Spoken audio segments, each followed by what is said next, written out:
হযরত ওমর অর্ধ জাহানের বাদশা ছিলেন, কোনো রাজপ্রাসাদ ছিল না। হযরত ওমর ইবনুল খাত্তাব রাদিয়াল্লাহু তাআলা, কোনো সিংহাসন ছিল না, বাগানে বসে বসে রাষ্ট্র চালাইত। সুদূর চায়না থেকে চায়নার প্রেসিডেন্ট যখন হযরত ওমরের নাম শুনত, থরথর করে কাঁপতে থাকত। না জানে ওমর কত বড় শক্তির মালিক। দুইজন দূত পাঠাইলাম, দেখে আসো ওমরের সিংহাসন কত বড়, ওমরের সোলজার কত বেশি। এরা সফর করে আসলো, আমিরুল মুমিনিন হযরত ওমরকে তালাশ করে পায় না, রাজপ্রাসাদ পায় না, সিংহাসন তালাশ করে পায় না। একজন সাহাবীকে জিজ্ঞাসা করলো, এ ভাই, তোমাদের আমিরুল মুমিনিনের রাজপ্রাসাদটা কোথায়?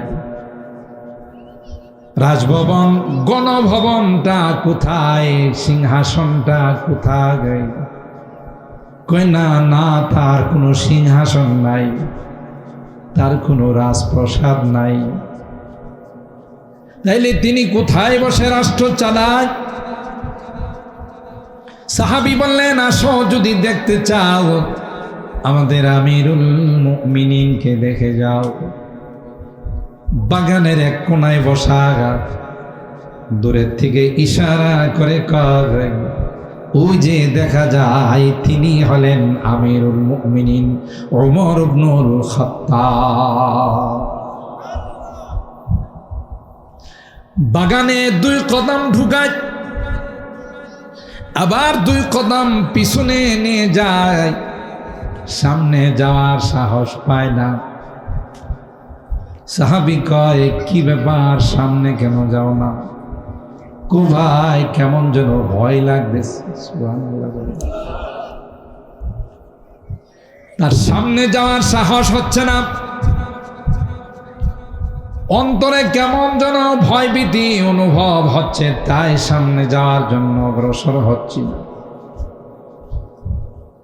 আল্লাহ ইমানদারদেরকে ডাক দিয়া কয়, তোমাদের ভিতরে এমন এক জিনিস আমি আল্লাহ দিয়েছি, তোমরা যদি সঠিক করতে চলো রে, বিজেরাত বিজাতিরা তোমাদের মিসওয়াক দেখে তারা ময়দান ছেড়ে পালাবে। আমিরুল মুমিনিন, আমিরুল জিহাদ, জিহাদের আমির বললেন, কয়েকদিন হয়ে গেল যুদ্ধ হচ্ছে, কিন্তু বিজয় আসতেছে না, ফাঁকা আসতেছে। মনে হয় আমাদের থেকে কোনো একটি শূন্য ছাড়া পড়ে গেছে।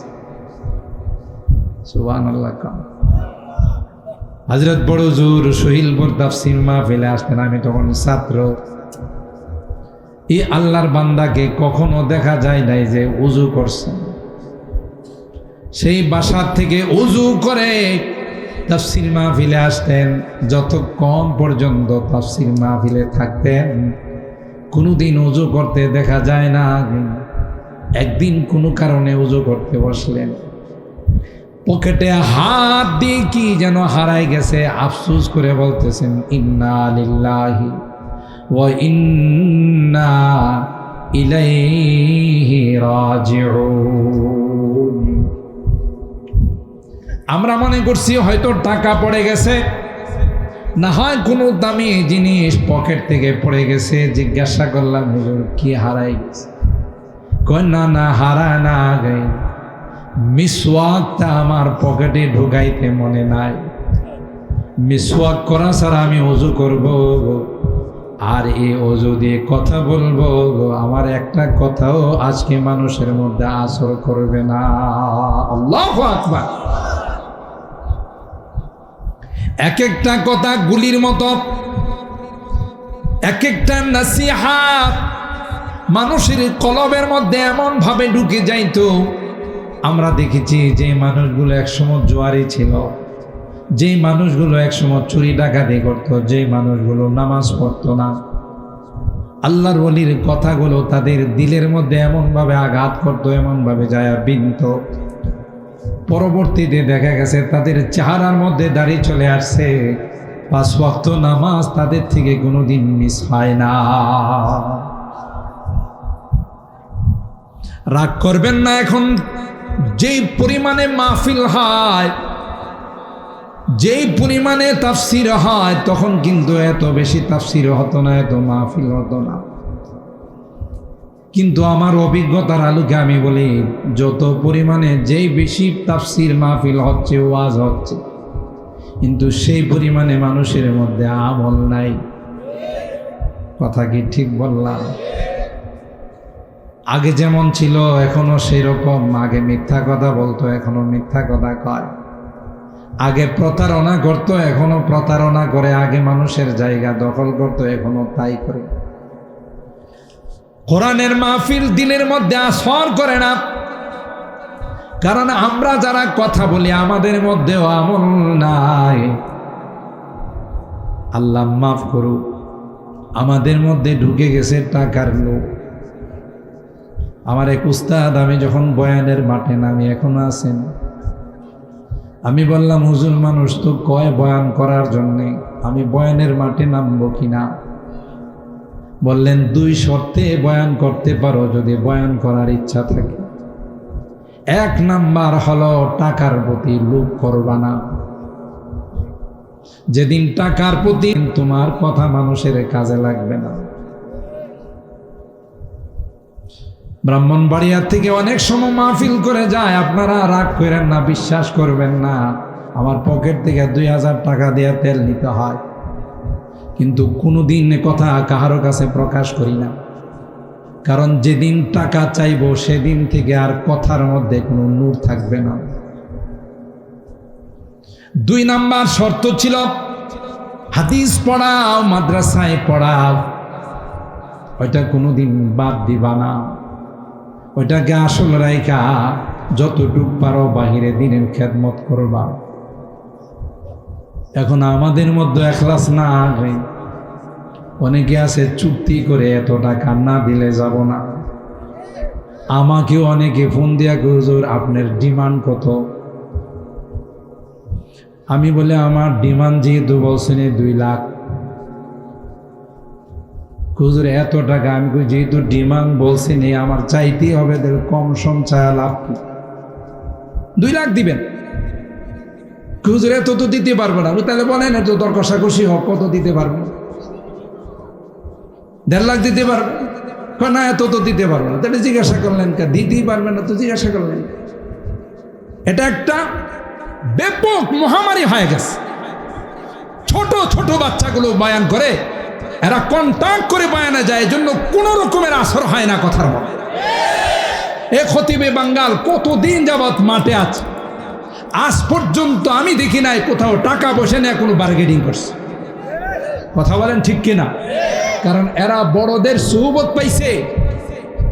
হযরত বড় হুজুর রহমাতুল্লাহ আলাইহির ছাত্র হযরত হাফিজজির জুতা টানছে, এমনি আল্লাহ এত বড় বানায় না। হযরত শাইখুল হাদিস রহমাতুল্লাহ আলাইহির সাথে ছিলেন, কোনদিন চাইতে আমি অন্তত পক্ষে দেখি নাই। আমাদের আকাবেররা হযরত বড় হুজুর রহমাতুল্লাহ আলাইহি শুইলপুর তাফসির মাঠে তাফসির শেষে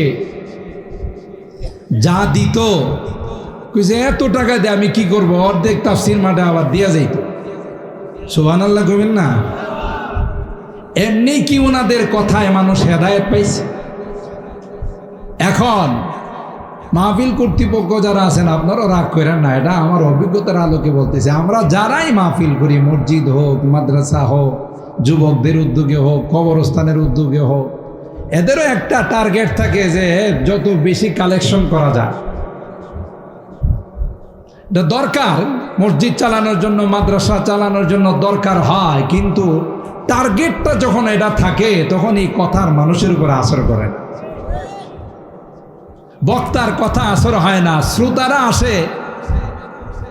আমাদের এদিকে তো মেলার সংখ্যা এখন কম, বিভিন্ন জায়গাতে গেলে 2 কিলোমিটার পর্যন্ত শুধু মেলাই চলে। শ্রোতারা অনেকে আসে যে একটা বাৎসরিক মাহফিল হচ্ছে, মেলাতে অনেক কিছু পাওয়া যাবে, শ্বশুর বাড়িতে দাওয়াত দিছে, দাওয়াতও ভালো করে খাওয়া যাবে। মাহফিল একটু শুনলে শুনলাম, না শুনলে নাই। যেই কারণে ফলাফল জিরুর কোঠায়, ফলাফল কিছুই পাওয়া যায় না। ঠিক কিনা বলেন? বাস্তবতা হলো তাই। আপনারা আমার প্রতি রাগ করেন আর খুশি হন। মুসলমানদের রোগ থাকবে, মুসলমানদের ভয় থাকবে কাফেরদের উপর। নাম শোনার সাথে সাথে থরথর করে কাঁপতে থাকবে। ঠিক কিনা বলেন? ওয়ালা ইয়ানজিআন্নাল্লাহু মিন সুদুরি আদুবিকুমুল মাহাবাতা মিনকুম ওয়ালা ইয়াকযিফান্নাল্লাহু ফি কুলুবিকুমুল ওয়াহান। আল্লাহর হাবিব বলেন দুই কারণ। এক নাম্বার হলো তোমাদের ভয়টা তাদের কাছে চলে যাবে, তাদের ভয়টা তোমাদের অন্তরে চলে আসবে। দুই নাম্বার কারণ হলো তোমাদের ভিতরে ওয়াহান চলে আসবে। সাহাবায়ে কেরাম আরজ করলেন, ওয়ামাল ওয়াহনু ইয়া রাসূলুল্লাহ, ওগো আল্লাহর পয়গম্বর, ওয়াহান কি জিনিস বুঝলাম না, ভালো করে শুনে রাখুন। আল্লাহর হাবিব কয়, হুব্বুদ দুনিয়া ওয়া কারাহিয়াতুল মাউত। এক নাম্বার হলো দুনিয়ার মহব্বত, দুনিয়ার সামান, দুনিয়ার টাকা পয়সার মহব্বত তোমাদের অন্তরে এমন ভাবে ঢুকে যাবে যে দুনিয়ার জন্য, দুনিয়ার পদ পদবীর জন্যে, দুনিয়ার টাকা পয়সার জন্যে কোনোভাবে তুমি কোনো কষ্টের মধ্যে রাজি হবে না, ইবাদত বন্দেগী করতে রাজি হবে না। না জানি বন্দেগী করতে গেলে, ইবাদত করতে গেলে আমার দুনিয়ার কোনো ক্ষতি হয় কিনা। হুব্বুদ দুনিয়া ওয়া কারাহিয়াতুল মাউত। মৃত্যুকে তোমরা এমন ভাবে ভয় পাবে, মৃত্যুর কথা শুনলে নিরাপদ দূরত্ব বজায় রাখবে, মৃত্যুকে তোমরা কখনো আলিঙ্গন করবে না। অথচ সাহাবায়ে কেরাম রিদওয়ানুল্লাহি তাআলা আলাইহিম আজমাইন মৃত্যুকে আলিঙ্গন করে নিতেন। জিহাদে গিয়ে শাহাদাত বরণ করার জন্যে পয়গম্বরের কাছে আবদার জানাইতেন। হযরত ওমর আল্লাহর কাছে দোয়া করতেন, আল্লাহুম্মা রযুকনি শাহাদাতান ফি সাবিলিক ওয়াল মাউতা ফি বালাদে হাবিবিক। হে রব্বে করিম, আমার মৃত্যু যখন হবে শাহাদাতের মৃত্যু দিও গো, স্বাভাবিক কোনো মৃত্যু আমাকে তুমি দিও না। দুই নাম্বার, ওয়াল মাউতা ফি বালাদে হাবিবি, মৃত্যুটা যেন মদিনায় হয়। সুবহানাল্লাহ। আমার মৃত্যুটা যেন মক্কায় না হয়, আমার মৃত্যুটা পৃথিবীর কোথাও যেন না হয়, আমার মৃত্যুটা যেন মদিনায় হয়। আল্লাহ, সেই দরখাস্ত তোমার কাছে। আল্লাহ ওমরকে ডাক দেখে, ওমর, এ ওমর, দোয়া করছো দুইটা, আমি আল্লাহ তোমার জন্য আরেকটাও বরাদ্দ করে দিলাম। কোরআনে কারীমে সূরা ইউনূসের মধ্যে আছে, লিল্লাযীনা আহসানুল হুসনা ওয়া জিয়াদা, যারা নেক কাজ করে রে আমি আল্লাহ তাদেরকে তো প্রতিদান দিবই দিব, এরপরও এক্সট্রা কিছু পুরস্কার আমি আল্লাহ তাদেরকে দান করব। আর ভাইরা, হযরত ওমর দুই দোয়া কবুল। মৃত্যুর পূর্বে আব্দুল্লাহ ইবনে ওমরকে কয়, আব্দুল্লাহ, মনে হয় রে আমি আর বেশি দিন বাঁচব না, যা যা উম্মুল মুমিনিন আয়েশাকে গিয়ে আমার সালাম জানা। সুবহানাল্লাহ। সালাম জানাবি আর বলবি,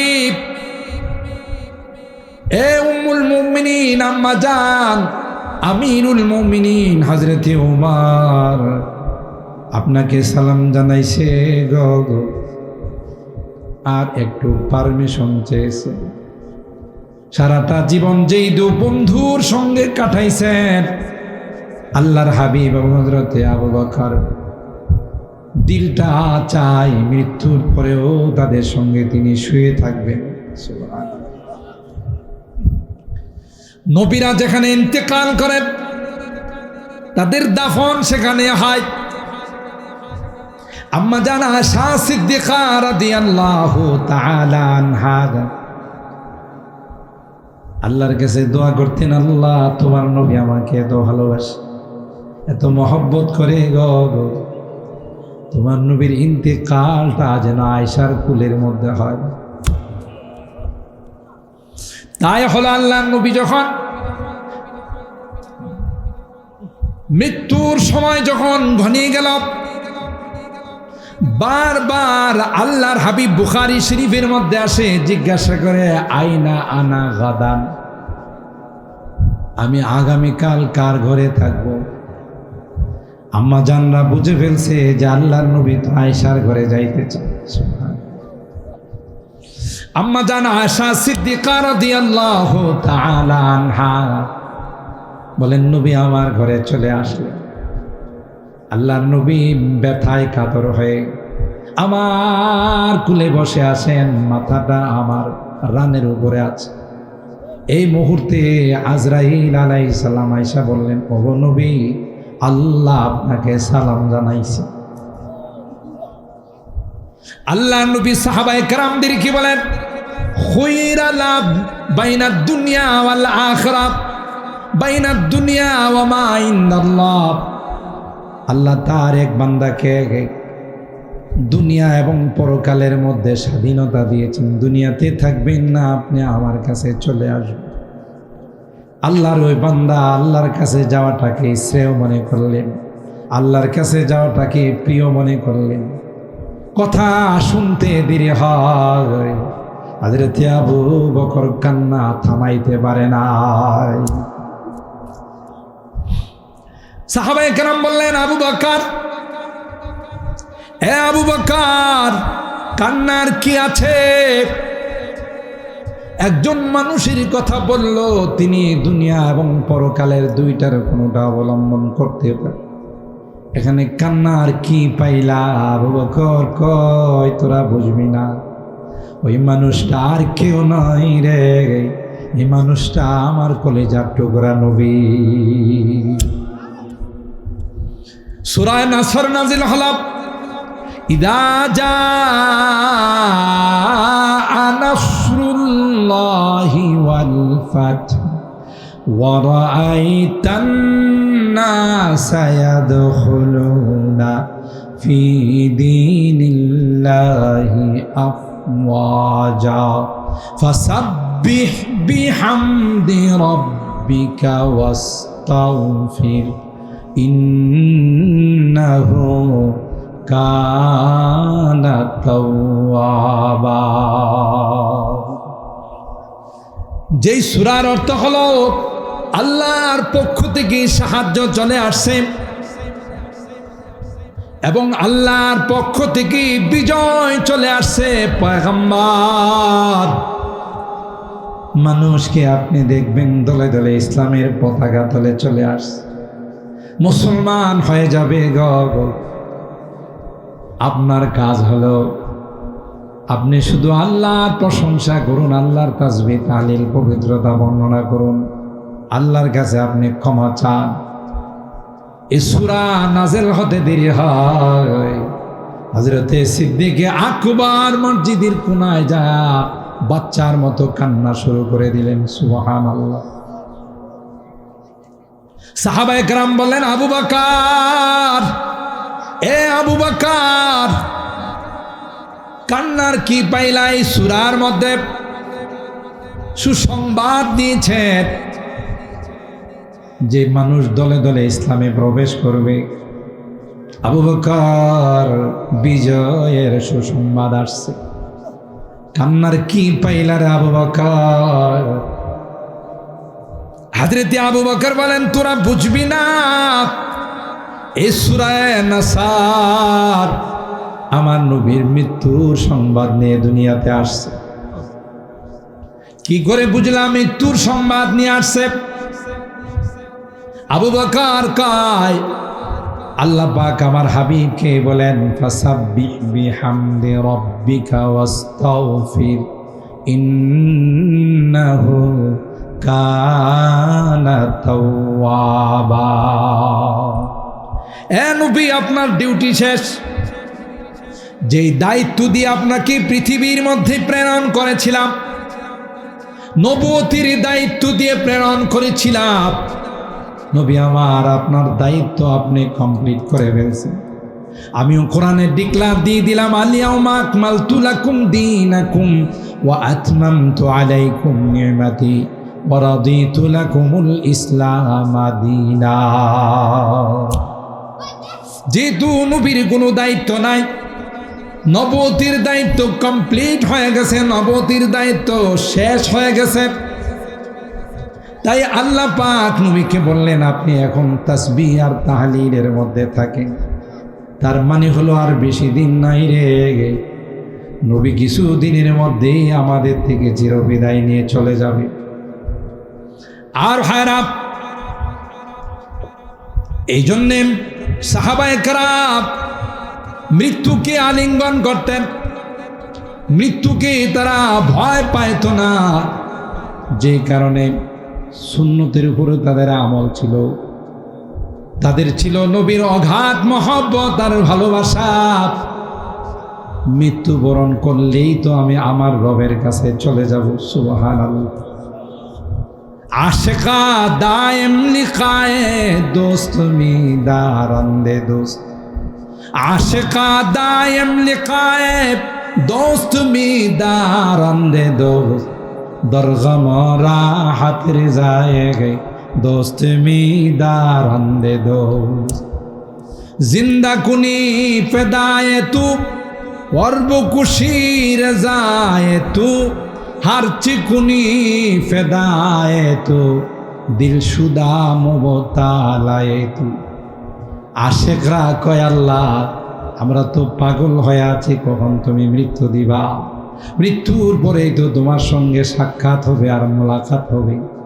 আল্লাহ ওই মৃত্যুর অপেক্ষায় আছে, কারণ মৃত্যুর পরেই তোমার সঙ্গে আমাদের মোলাকাত হয়ে যাবে। আল্লাহর নবী বলেন, দুইটা জিনিস তোমাদের মধ্যে ভয়ঙ্কর আকার ধারণ করবে, হুব্বুদ দুনিয়া ওয়া কারাহিয়াতুল মাউত। দুনিয়ার প্রেম আর ভালোবাসা, দুনিয়ার মহব্বত তোমাদের এমন গভীরে চলে যাবে, মৃত্যুর আগের দিন পর্যন্ত তুমি তোমার সামনের ভবিষ্যৎ প্ল্যান নিয়ে আগাইবা, অথচ আসরের সময় তোমার জানাজা হবে। কথা বলেন ঠিক কিনা? আসরের সময় তোমার জানাজা হবে, জোহরেও তোমার খবর নাই, ফজরের সময় তোমার খবর নাই, আর এই দুনিয়া তোমাকে কবরের মাটি দিয়া থামাবে।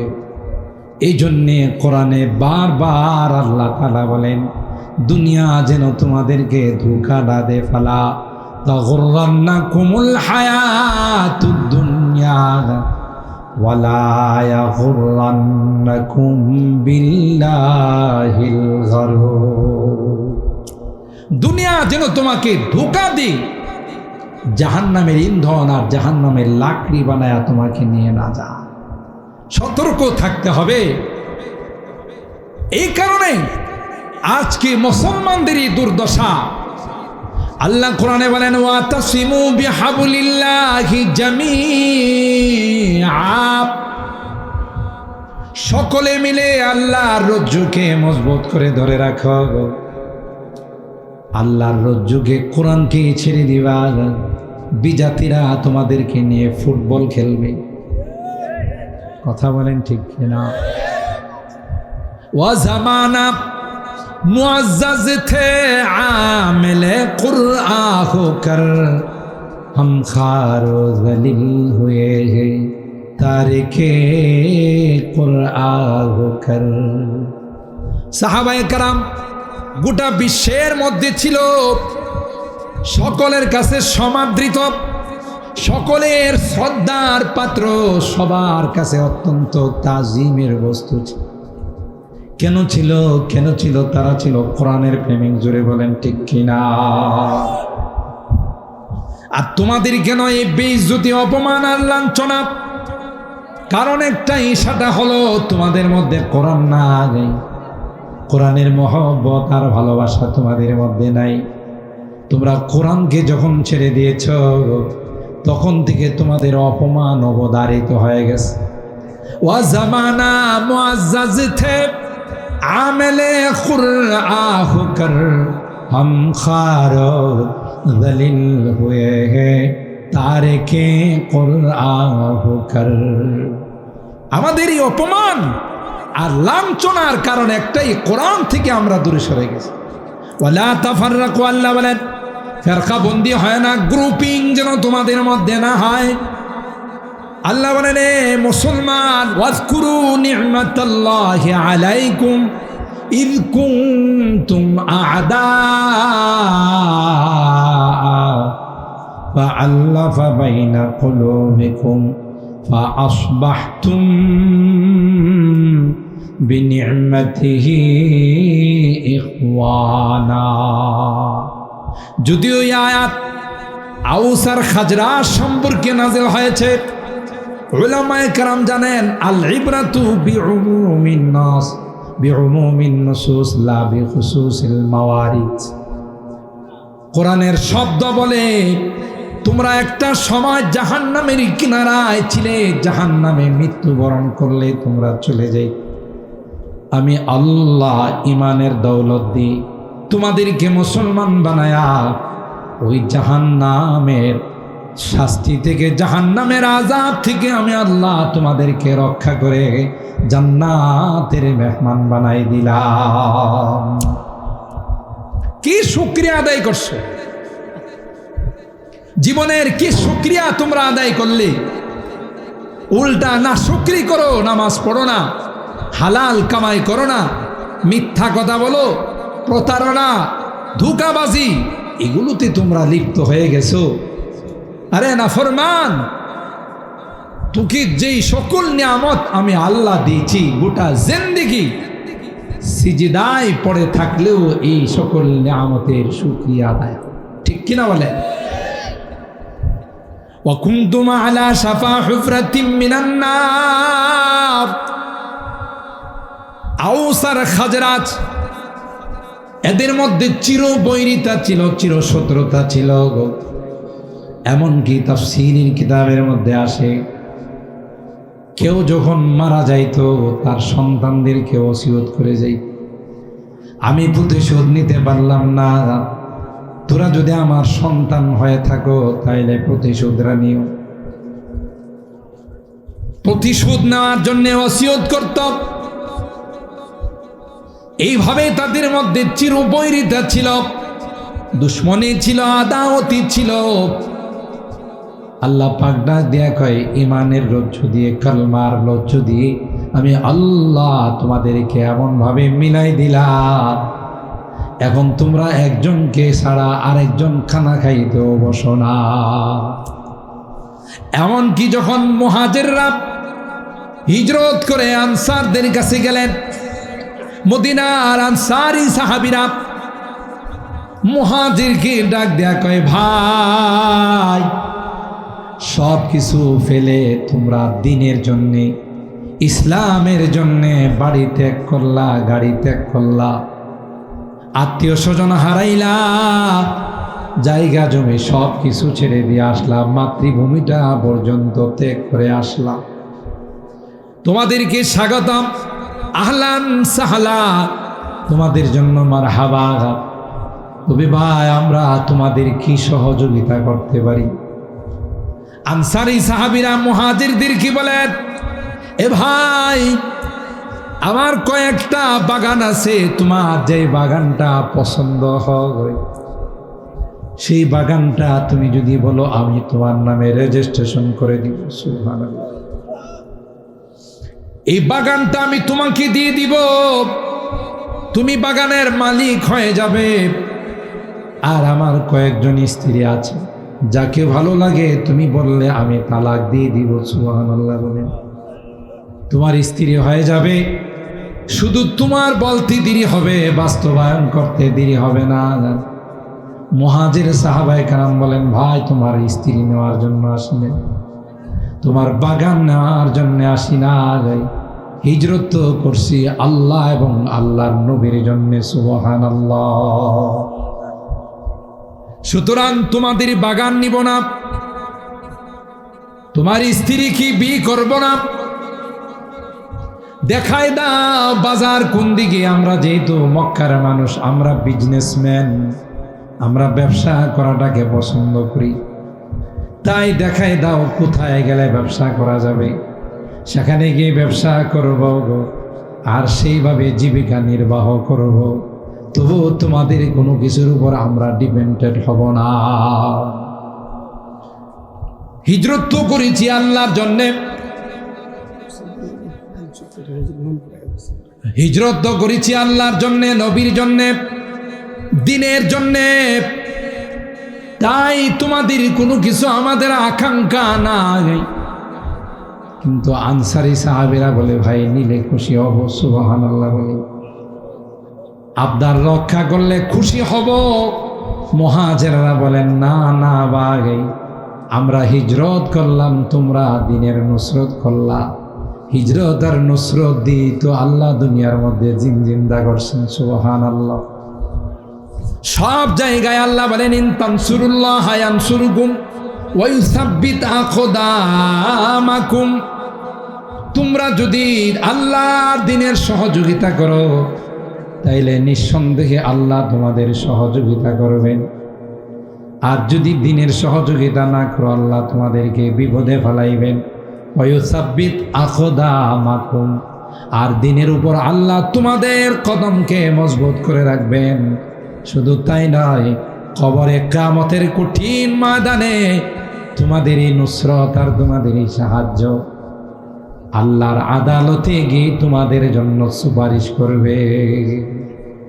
বিধায় দুনিয়ারই জিন্দেগি দিয়ে, দুনিয়ারই সম্বল দিয়ে পরকালের জন্য কিছু রেখে যাও।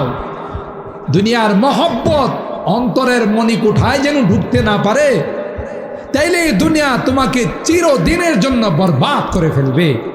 তখন তুমি আফসোস করবা, হায় হায়, আমার না অনেক টাকা পয়সা ছিল, আমার না অনেক ধন সম্পদ ছিল, আজকে কোনোটাই আমার কাজে আসতেছে না। ইয়া লাইতাহা কানাতিল কাদিয়া মা আগনা আন্নি মালিয়া হালাকা আন্নি সুলতানিয়া। এই বলে বলে আফসোস করতে থাকবে, কোথায় গেল আমার মাল, কোথায় গেল আমার ধন সম্পদ, কোথায় গেল আমার দবদবা শান শৌকত। আল্লাহ বলেন, এখন আফসোস করলে লাভ হবে না। যখন তোমার আফসোস করার দরকার ছিল তখন তুমি করো না।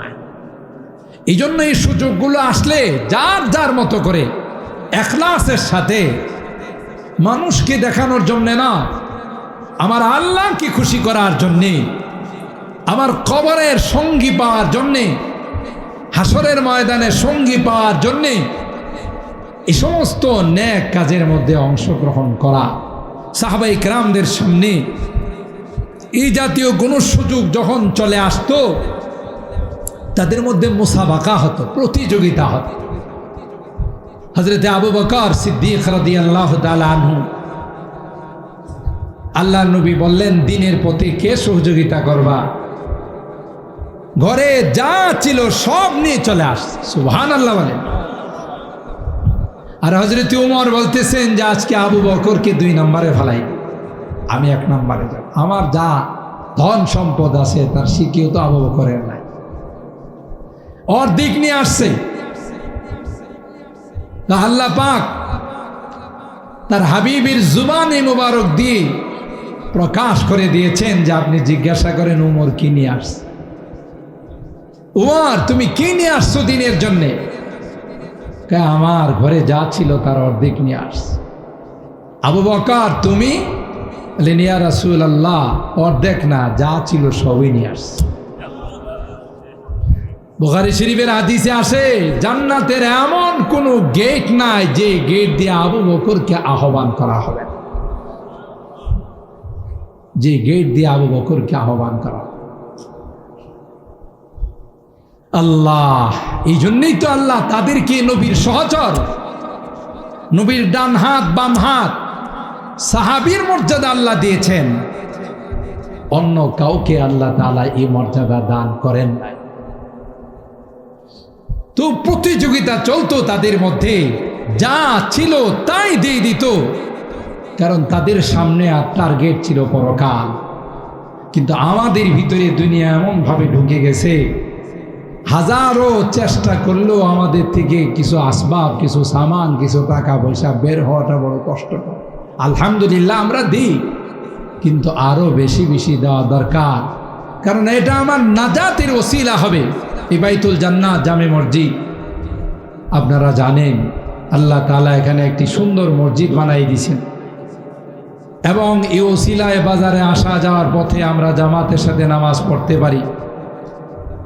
এই জায়গা, মসজিদের ডেকোরেশন, মসজিদের জন্য ওযুখানা, সব কিছু একটি সুন্দর অবস্থান আলহামদুলিল্লাহ আল্লাহ তাআলা পৌঁছাই দিয়েছেন।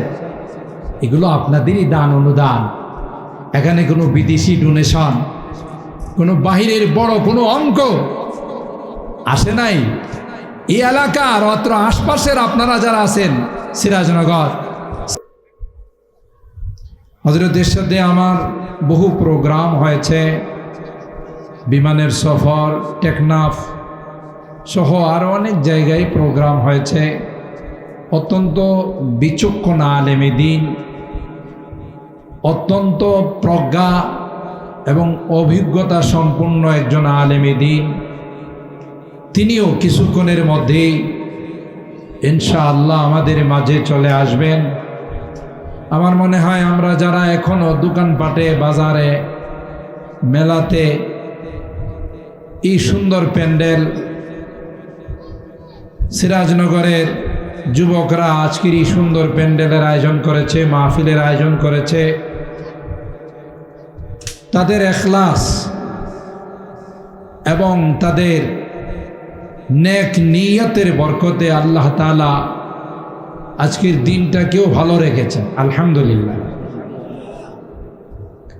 কারণ প্রতিদিনই বৃষ্টি হয়, আমরা আসার পথে রাস্তাও কয়েকটা বৃষ্টির ফোঁটা পড়েছে, ঢাকাতে বৃষ্টি হয়েছে, কিন্তু এই এলাকাটাকে আল্লাহ তাআলা বৃষ্টি মুক্ত রেখেছেন আলহামদুলিল্লাহ। তাই আমরা গনিমত, এই নিয়ামতের শুকরিয়া আদায় করি।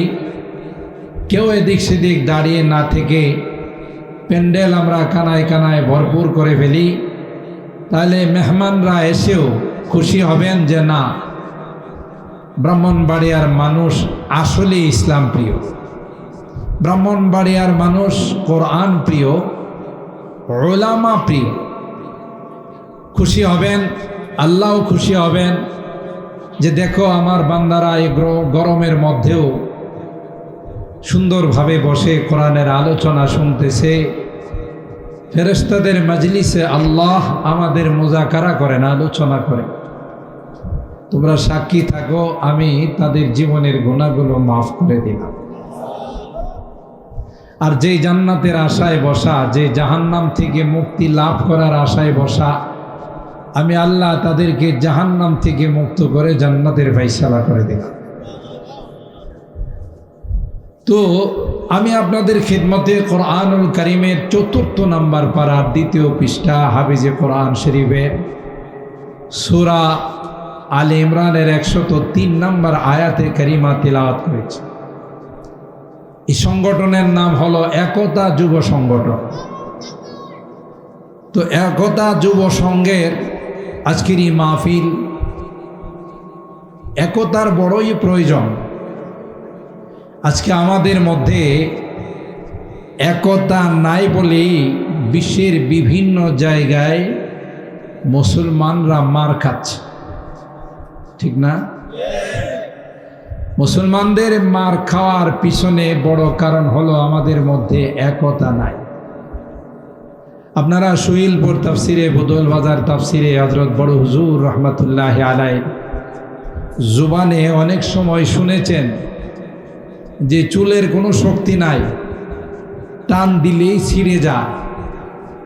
কিন্তু এই চুলগুলো যদি একত্রিত করা হয় 20টা 30টা 40টা চুল, আপনি ইচ্ছা করলেই ছিঁড়তে পারবেন, তাই না? ইচ্ছা করলেই পারবেন না, কারণ এগুলো যখন আলাদা ছিল তাদের কোনো শক্তি ছিল না। একত্রিত যখন হয়ে গেছে তখন ইচ্ছা করলেই তাদের সাথে এই চুলগুলোকে আপনি বল প্রয়োগ করে কিছু করতে পারবেন। ঠিক তদ্রূপ আজকে মুসলমানদের অনৈক্যের কারণে এবং মুসলমানদের মধ্যে কিছু মির্জাফর, কিছু মুনাফিক থাকার কারণে ফিলিস্তিনের মুসলমানরা মার খায়, কাশ্মীরের মুসলমানরা মার খায়, ভারতের মুসলমানদেরকে নামাজরত অবস্থায় পিছন দিয়া লাথি মারে, স্পর্শকাতর জায়গাতে আঘাত করে।